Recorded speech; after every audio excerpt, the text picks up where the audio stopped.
तो आज हम एक ऐसी कहानी सुनने वाले हैं जो एक बिल्कुल आम सी देर रात की बस यात्रा से शुरू होती है। लेकिन देखते ही देखते ये सफर एक बुरे, डरावने सपने में तब्दील हो जाता है। तो चलिए कहानी की शुरुआत करते हैं। कहानी का हीरो है तुषार और वक्त है एक बहुत ही ज्यादा तूफानी रात का। तुषार बेचारा दिन भर काम करके बुरी तरह थक चुका था और ऊपर से ये डर कि कहीं घर जाने वाली आखिरी बस भी न निकल जाए। मतलब उसे वो बस पकड़नी ही थी, चाहे कुछ भी हो जाए। और बस जैसे तैसे भागकर उसने बस पकड़ ही ली। अंदर घुसते ही एक राहत की सांस ली उसने।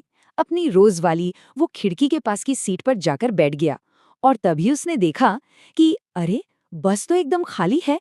उसके अलावा एक भी इंसान नहीं। बाहर का माहौल भी कुछ ऐसा ही था।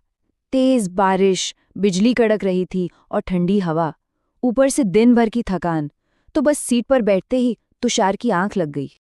और बस यहीं से ये मामूली सा सफर एक भयानक, डरावने तजुर्बे में बदलना शुरू होता है। अब जरा सोचिए, सिर्फ 2 मिनट बाद जब तुषार की आंख खुली तो वो क्या देखता है? जो बस अभी अभी बिल्कुल खाली थी, वो अब लोगों से खचाखच, मतलब ठसाठस भरी हुई है। उसके तो होश ही उड़ गए। अरे, इतने सारे लोग आए कहाँ से? कोई स्टॉप तो आया नहीं। खैर, उसने सोचा शायद ज्यादा थक गया हूं इसलिए ऐसा लग रहा होगा, और इस बात को उसने नजरअंदाज कर दिया। लेकिन उसकी आंख फिर लग गई और इस बार जब वो जागा तो बस एक बार फिर पूरी तरह खाली थी, बिल्कुल वीरान। और इस बार भी बीच में कोई स्टॉप नहीं आया। तो फिर वो सारे लोग गए कहाँ? अब जाकर तुषार के दिल में डर ने असली घर बनाया। तुषार अभी इसी सोच में डूबा था कि बस में एक और रहस्यमयी यात्री की एंट्री होती है और ये कहानी को और भी ज्यादा डरावना बना देता है। अचानक से बस में बीड़ी की एक तेज गंध फैल गई। तुषार ने मुड़कर देखा तो बगल वाली सीट पर एक झुर्रियों वाले चेहरे का बूढ़ा आदमी बैठा था और उसकी आंखें, ऐसा लग रहा था मानो अंधेरे में भी चमक रही हों। और फिर उस बूढ़े आदमी ने जो कहा, उसे सुनकर तुषार के रोंगटे खड़े हो गए।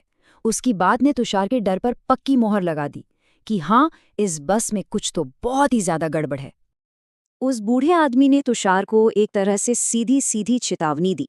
उसने अपना 1 साल पुराना एक बहुत ही डरावना किस्सा सुनाया, इसी बस का, जब उसका सामना किसी ऐसी चीज से हुआ था जो इंसानी नहीं थी। अब तुषार ने दिमाग से काम लेने की कोशिश की। सोचा कि ये बस एक बूढ़े आदमी की कहानी है और क्या। लेकिन कहानी ने अपना काम कर दिया था। डर का एक बीज उसके मन में पड़ चुका था और इसी उधेड़बुन में थकान उस पर एक बार फिर हावी हो गई और उसकी आंख लग गई। और अब कहानी अपने क्लाइमैक्स पर पहुंच रही थी। अब तुषार का सामना होने वाला था उस बस के सबसे खौफनाक मुसाफिर से। 5 मिनट बाद जब तुषार की नींद खुली तो बूढ़ा आदमी जा चुका था, लेकिन सामने एक नया आदमी बैठा था। और अजीब बात ये थी कि रात के 1 बजे इस सुनसान बस में वो अखबार पढ़ रहा था। उसका चेहरा पूरी तरह अखबार के पीछे छिपा हुआ था। तुषार बस उसे घूर रहा था। उसकी सांसें तेज होने लगी। उसे अंदर से महसूस हो रहा था कि कुछ बहुत बुरा होने वाला है। और ठीक तभी उस आदमी ने बहुत धीरे धीरे अखबार नीचे करना शुरू किया। अखबार के पीछे जो था वो किसी के भी होश उड़ाने के लिए काफी था।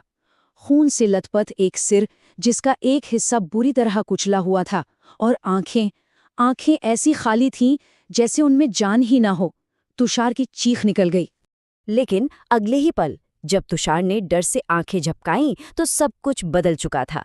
उस आदमी का चेहरा एकदम नॉर्मल था, बिल्कुल साफ। उस पर एक खरोच तक नहीं थी और वो मुस्कुरा रहा था।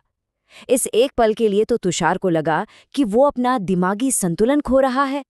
फिर उस आदमी ने एक अजीब सी चेतावनी दी और इससे पहले कि तुषार कुछ समझ पाता, वो अपनी सीट से उठा, दरवाजे की तरफ गया और चलती बस से नीचे कूद गया। और बस अब कहानी अपने आखिरी और शायद सबसे खौफनाक हिस्से में पहुंचती है। अब वक्त था बस की असली सच्चाई सामने आने का। तुषार के लिए अब एक पल भी उस बस में रुकना नामुमकिन था। वो बुरी तरह घबरा गया था। जैसे ही बस एक स्टॉप के पास थोड़ी धीमी हुई, उसने भी अपनी जान बचाने के लिए बस से छलांग लगा दी। वो बारिश में सड़क पर खड़ा था, बुरी तरह हाँफ रहा था। और फिर उसने हिम्मत करके पीछे मुड़कर उस बस को देखा, और जो नज़ारा उसने देखा, उसे देखकर उसके पैरों तले जमीन खिसक गई। वो बस थी ही नहीं, वो एक पूरी तरह से जली हुई टूटी फूटी बस का एक ढांचा था, एक मलबा, जैसे किसी बहुत बड़े हादसे का शिकार हुई हो। और उसकी जली हुई खिड़कियों में से वही सारे लोग, वो बूढ़ा आदमी, वो अखबार वाला, सब उसे घूर रहे थे। तो ये कहानी हमें एक बहुत ही डरावने सवाल के साथ छोड़ जाती है कि अगली बार जब कोई देर रात की बस में सफ़र करेगा, तो क्या वो सच में अकेला होगा